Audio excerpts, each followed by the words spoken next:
Hi there, I'm Justin, CEO and founder of Camplify. So just a little quick introduction to myself. I've been involved in tech companies for quite a long time. The last company that I was involved in was also an ASX listed company. It was also a tech company in the mining space. We took that company from a founder-led business here in Newcastle to being ASX listed and then eventually being acquired off the exchange before I started my Camplify journey. I founded this company in 2015, and since then we've been on a significant growth trajectory. In particular, in the last couple of years, we've been growing the company at a overall growth ratio of a CAGR of GTV of over 90% and of revenue of over 90% as well. So we've seen really good growth opportunities, and we've expanded the company outside of Australia into the New Zealand, UK, and Spanish markets. So just to give you a little bit of a quick background on Camplify. So Camplify, it's a little bit like Airbnb, but for caravans, camper vans, motorhomes. So we provide a way for owners to connect together with hirers and provide all of the things that they need to be able to actually make that successful. So it includes roadside assistance, includes insurances, contracts, managing the booking funds, providing everything that those two parties need. So without us, they can't actually transact. So we are really the glue in the middle that holds that entire thing together. We make money through a revenue structure that's based on three key revenue buckets. So that's hire-related revenue or platform fees. So it's commission on every booking that we make, and that averages somewhere between 20 to 25% of the overall booking. Insurance revenue is our next key bucket. So that includes insurance on the owner and hirer side. So the owner pays us a fee to have their vehicle insured, and the hirer pays us a fee to reduce down their risk from a high cost per incident down to $500 per incident. So we make insurance revenue on both sides, and that operates at quite a reasonable margin, that product.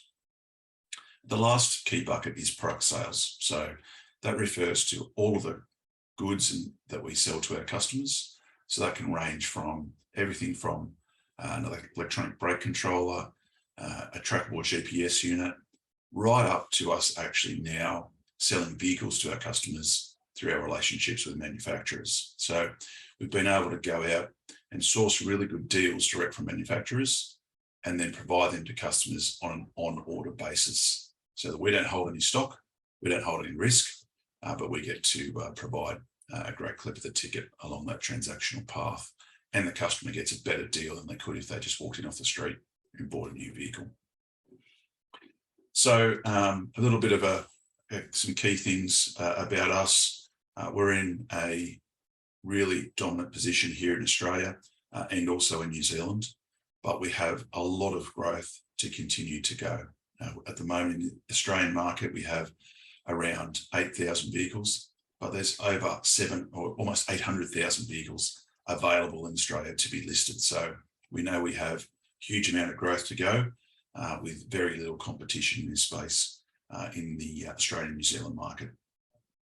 We have a take rate that's growing over time. So in the last couple of years, we've grown that from 25% up to just under 30% in the last 12 months, and we're continuing to see that grow. And we have customers who are returning to us, 1 in 4 people rebooking their next holiday with us. So we've got a really good loyal returning customer base. We're a very capital light model. So we have an easy way to enter and operate in markets. We don't have any debt, and it's very scalable. So as we get more and more customers, the return per customer gets larger and larger, and the investment that we've made in the core platform and core business remains flat. So over time, we'll continue to see a really good scaling effect in the business. Our unit economics are really attractive. So now we acquire a customer for around about $256 and a hirer for about $13, and our average booking value was over $1,200. So we get a return per customer really quickly, and it's very attractive in terms of the way that we can scale that. We've been consistently hitting growth numbers in our GTV, our bookings, our fleet, and our revenue. And we've been doing that over the past 4 years at a really consistent rate, and we see no reason why that will stop. We're a founder-led business. We've got a very experienced management structure and a very experienced board as well.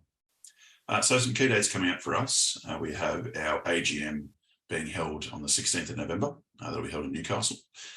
We have our Q2 4C results will go out in the end of January. And we also have our half-year results will go out in mid-February. So thank you very much, and look forward to you following along with our journey in our stock.